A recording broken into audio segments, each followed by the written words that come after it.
Hey everybody, it's your boy, Dude John here. Thank you so much for watching this video. Much appreciated. If you like the content, please hit that sub button. If you haven't already, hit that notification bell to let you know when I post another video for you guys. Hit that like button. And if you want to, drop a comment and say hi. I also live stream Monday, Wednesday, and Friday over on turbo.live/DudeJohn, 9 p.m. Central Time. Hope you enjoyed this video as much as I enjoyed making them. Let's get into this video, shall we? This is what if we could freeze the you can read it in the title. That would be a good thing, wouldn't it? So I think this is it would be a good video, and hopefully we can learn how to do it, because global warming is a bitch. Let's get into this video.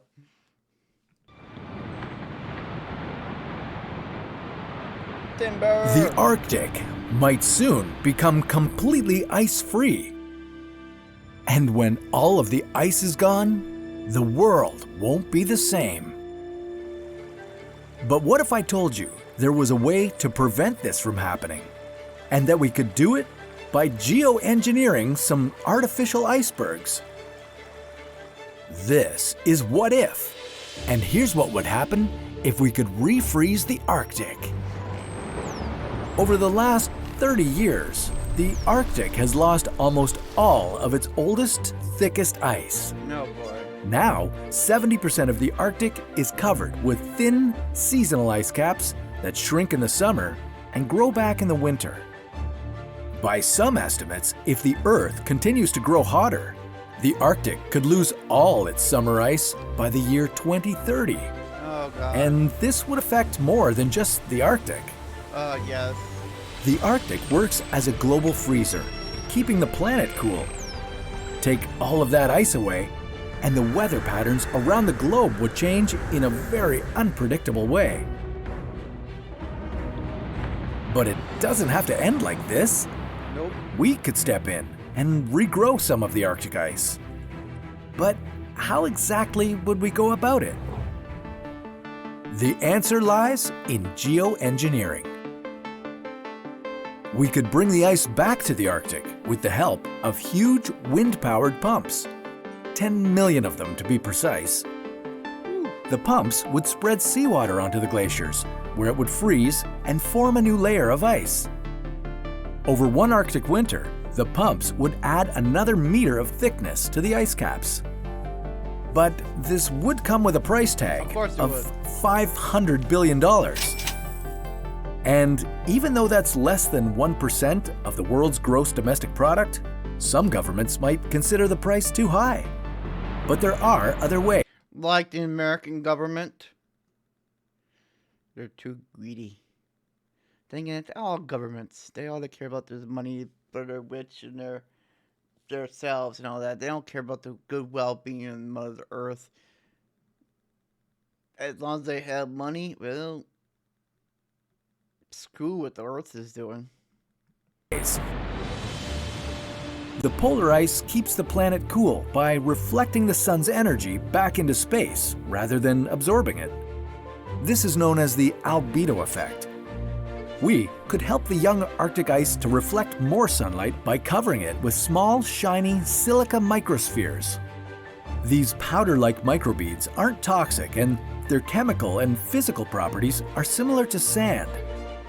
It would cost us just $300 million to sprinkle 25,000 square kilometers of the Arctic, but that would only cover less than 1% of all the ice there. And we're talking about dumping millions of tons of silica over the Arctic that would sink to the bottom of the ocean when the ice melted. We don't know yet what ecological impact it might cause over time. Would you want to risk losing the Arctic before performing more tests? I didn't think so. We could leave the ice alone and try cutting off the sun's rays by using the clouds, but they would have to be very thick to reflect the sunlight efficiently enough. This could be solved by seeding the clouds above the Arctic with droplets of salt water. All we'd have to do is figure out how to deliver an ultra-fine seawater mist into the lower atmosphere. Or we could go further and start growing icebergs. First, we'd dip submarines below the surface of the ocean and fill a tank with seawater. An onboard desalination system would remove the salt from the water, and then a giant freezing machine would form icebergs 5 meters thick and 25 meters wide. But despite how cool it sounds, the amount of energy required to power the operation and the heat it would release might negate any benefits of restoring the Arctic ice. So should we even bother trying? We could just quietly watch the Arctic lose its ice to climate change until eventually there wouldn't be any ice left at all. As temperatures rose, the Arctic permafrost would melt and release more carbon dioxide into the atmosphere. That would increase the global temperatures even further. The weather patterns across the planet would be sent off course, resulting in more floods, more droughts, and more heat waves. Some scientists even believe that the ice-free Arctic would bring harsher winters to Europe and North America. And who knows what else could happen? Without ice to rest on, polar bears would be forced to swim around instead of conserving their energy during times when food can be hard to find. That would result in their population dropping to less than 10,000 by 2050. It would be fantastic if we could refreeze the Arctic. Yes. We should at least try to refreeze a small portion of it. But that would only be a temporary bandage if we continue doing the things that cause the ice to melt in the first place.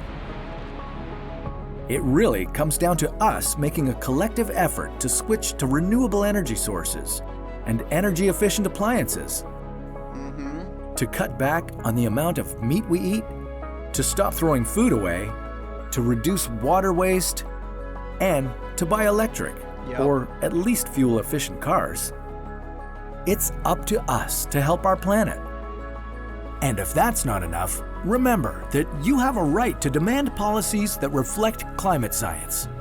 Together, we could undo climate change globally before it's too late.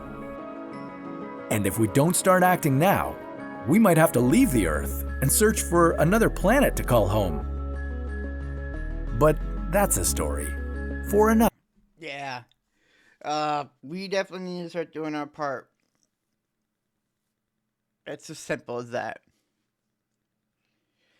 But we got all these old school idiots who still love this oil, still love gasolines.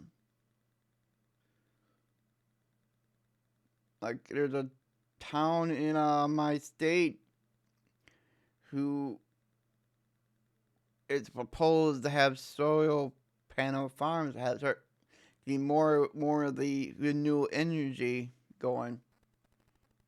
And a lot of the community, the town citizens are saying no to solar panels, yes to gasoline.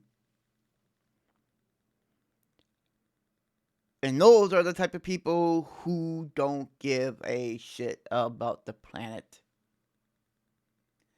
They can care less if the Arctic melts completely, and then they'll complain and bitch and moan that the Earth is going to hell.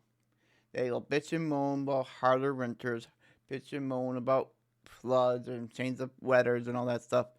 But yet they want their gasoline power engines and all that bullshit. Can't have your cake and eat it too.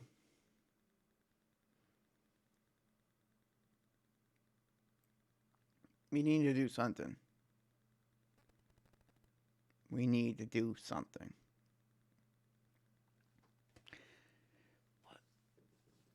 Until we get some of these younglings really into the politic world, get some of these older generation people out and the newer generations in, is when we're going to start seeing the change. We get all these old folks in Congress and government, and they're all built on oil power stuff. They're all at the mindset of the way it was when they were teenagers. And it wasn't that bad at that time. Now it's to the point where they can't see the truth. And their campaigns and all that is run by the oil company. So obviously they're not going to help the planet out because the oil company is paying the money. And if we start helping the planet out with renewable energy and all that, that's less money in their pockets from the oil company. Pretty sad that they care about money than they care about people. But anyways, I'm not going to get into a rant about politics, especially not in this kind of video. Thank you so much for watching this video. Much appreciated. Let's do our part and start helping this planet out for future generations to come. Thank you so much for watching again. Much appreciated. Love you guys. I'll see you guys in the next vid.